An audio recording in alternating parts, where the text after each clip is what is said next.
Hi, I'm back for my 5th and final video ranking the original Goosebumps books on a tier list. But don't worry, there's follow-up series. I'm ranking 52 through 62, and there were a lot of good ones in here. I really liked this group. I had a lot of fun reading for this video. I just don't really feel like I have much else to say. Number 52, How I Learned to Fly. Wilson Schlame loves to make Jack Johnson feel like a total loser, and Jack's had it. That's how he ended up down at the beach, in a creepy, old, abandoned house, in the dark, trying to hide from Wilson. But everything is about to change, because Jack just dug up the coolest book. It's called Flying Lessons. It tells how humans can learn to fly. Poor Jack, he wanted to get back at Wilson, but now that Jack's learned how to fly, things down on Earth are getting really scary. Mostly, I just kind of wished this kid had better friends. They were not very nice to him. I liked that he lives in like Hollywood or LA or whatever, and his dad is a talent agent, and I liked some of the descriptions of his like other acts he was scouting. Like one of them was a knitting chimpanzee, so that's kind of fun. There was a very suspenseful scene of a dog in trouble, but he's okay. The dog lives. The dog is fine. Overall, I liked it pretty well. I really would love a modern rewrite where the dad, instead of being like a talent agent, is like a family vlogger. He tries to make him like go viral. I think that would be very funny. Overall, I think I like this one kind of in the middle, so I think I'm gonna put it in C, but it's a pretty high C, I think. So I'm gonna just put it in C. Number 53, Chicken Chicken. Everyone in Goshen Falls knows about Weird Vanessa. She dresses all in black, wears black lipstick, and puts spells on people. At least that's what they say. Crystal and her brother Cole know you can't believe everything you hear. But that was before they made Vanessa mad. Before she whispered that strange warning, Chicken Chicken. Because now something really weird has happened. Crystal's lips have turned as hard as a bird's beak, and Cole has started growing ugly white feathers all over his body. As a small town alt girl with a black cat, I too wish I could turn annoying children into poultry. This one had some frustrating conversations where it's like, Mom, look at me, I'm growing feathers, and the mom is just like, that's nice, dear. And that made me mad. I think I like this one pretty in the middle too, but I did also find it funny, so that bumps it up. So I think I'm gonna put this one in B.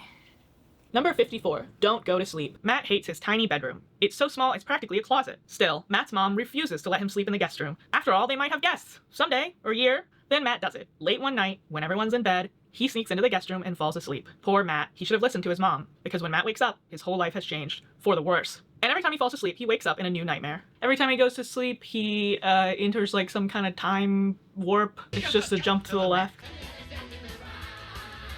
That's all I have written down in my notes. But I did like it. It was sort of like, what is that book? This is like Baby's First Every Day by David Leviathan, where he wakes up and he's like a different person every day. Was it very spooky? I can't remember. It's either a B or a C.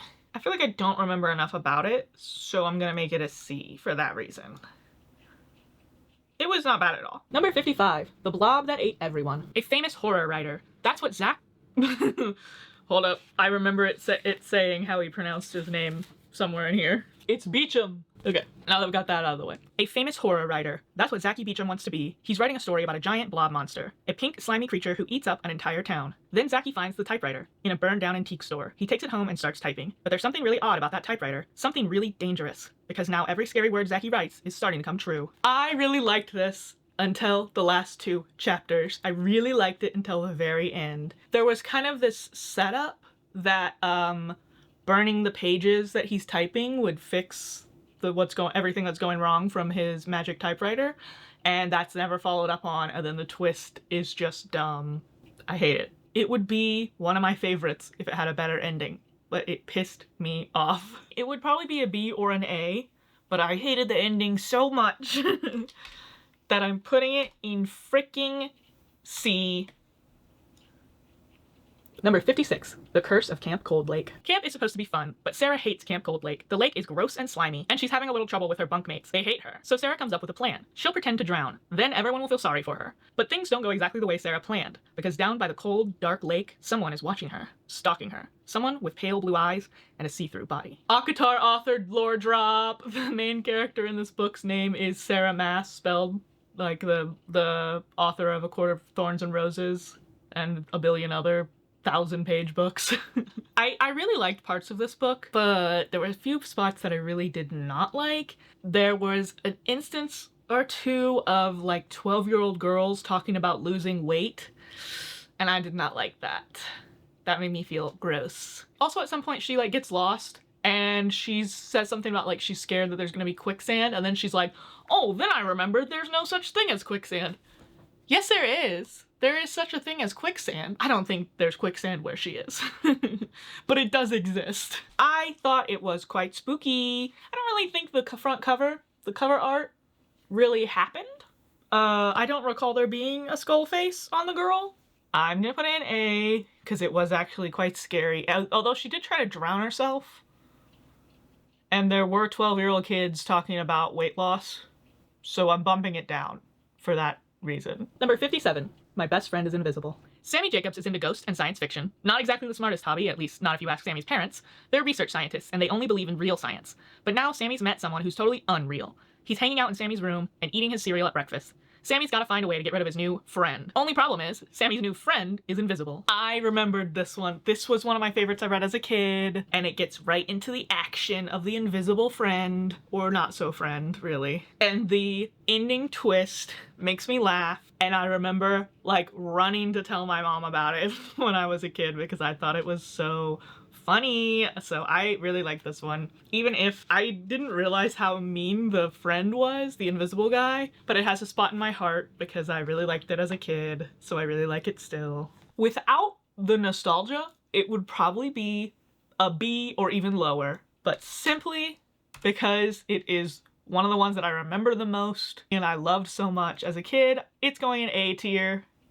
Number 58, Deep Trouble 2. Billy Deep and his sister Sheena are spending another summer in the Caribbean on their uncle's totally cool floating lab. The weather is beautiful, and there are lots of neat places to go swimming and snorkeling. Billy and Sheena are great swimmers, but even great swimmers get into trouble, especially this year. This year, there's something really scary going on under the sea. The fish all seem to be growing, bigger and bigger, with monster-sized appetites. This one had a lot of action, there was character consistency, and there was kind of an interesting little mystery. But I didn't really find it that spooky or scary. I don't know. I just didn't think it felt very goosebumpsy. If there was something a little more spooky about it, I would like it better. Just was not really my favorite, like, plot-wise. There was an interesting bit in there about the, like, animals getting bigger. But after that, I was just kind of like, whatever. Should I go? Where's the other one? I put the other one in C, and I think I liked it better, so this one basically has to go in D. Number 59, The Haunted School. Tommy Frazier's dad just got married. Now Tommy's got a new mom, and he's going to a new school, Bell Valley Middle School. Tommy doesn't hate school, but it's hard making friends, and his new school is so big it's easy to get lost, which is exactly what happens. Tommy gets lost in a maze of empty classrooms, and that's when he hears the voices. Kids' voices crying for help. Voices coming from behind the classroom walls. I really liked the beginning and the ending. There was weird shit going on in the middle, like ritualistic shit that had no explanation ever. It just happened and then he runs away. I don't know. I guess I liked it okay. If I like the beginning and I like the end, that's like 50%, right? So maybe this one should go in a C. I did kind of, like I said, I liked the ending. So I don't think it can go lower than C. So I'm just gonna go C for safety, because I just think that's the best place for it. Number 60, Werewolf Skin. Picture this, Alex Hunter, photography freak, hanging out in Wolf Creek. Who lives in Wolf Creek? Alex's Uncle Colin and Aunt Marta. They're professional photographers. Uncle Colin and Aunt Marta are pretty cool. They only have 2 requests. Don't go into the woods late at night, and stay away from the creepy house next door. Poor Alex, he just wanted to take a couple of pictures, but now he's about to find out the secret of Wolf Creek. Late one night, when the moon is full. This is what the fuck I'm talking about, guys. This is it. First of all, this is a Goosebumps book, okay? This is a quintessential Goosebump book. It takes place around Halloween.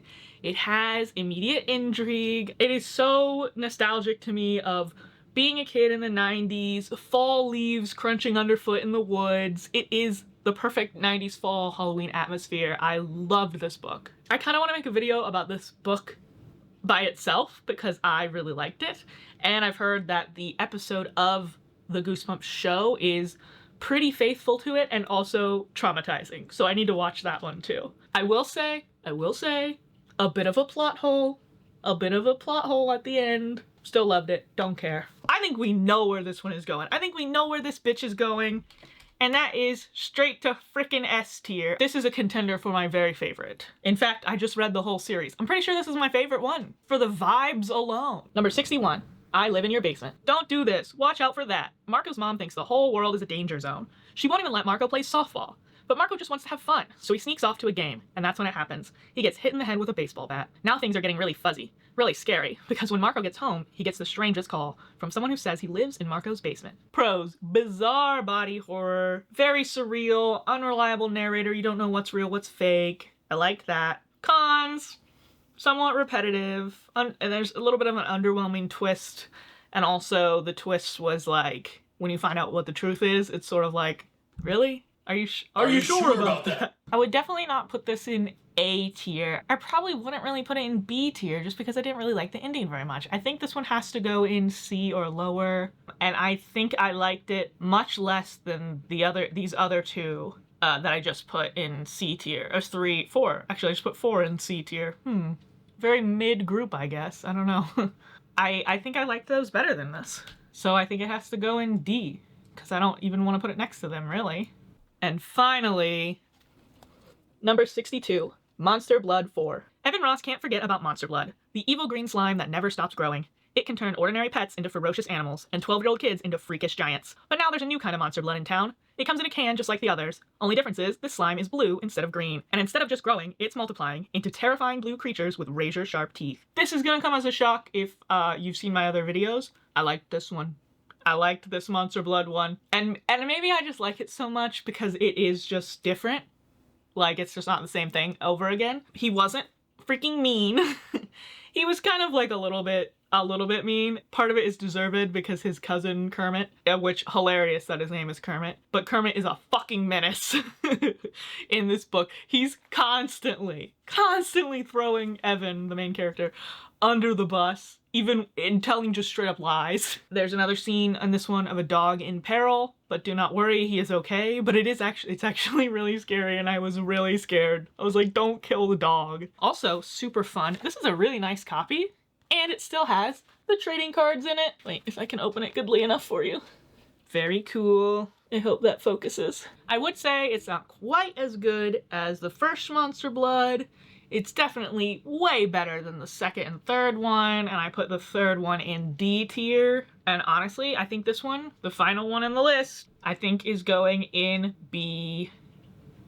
It's coming off the edge of the tier list a little bit. So this is my final ranking of the original Goosebumps books. I think the standouts for me are One Day at Horrorland, It Came From Beneath the Sink, and Werewolf Skin. Those are the ones that have kind of like really cemented themselves in my brain since reading them. I also really liked a lot of the very classic iconic ones. Night of the Living Dummy, the original Monster Blood, The Haunted Mask, and what's the dad plant one? I'm leaning in to read the titles off the computer.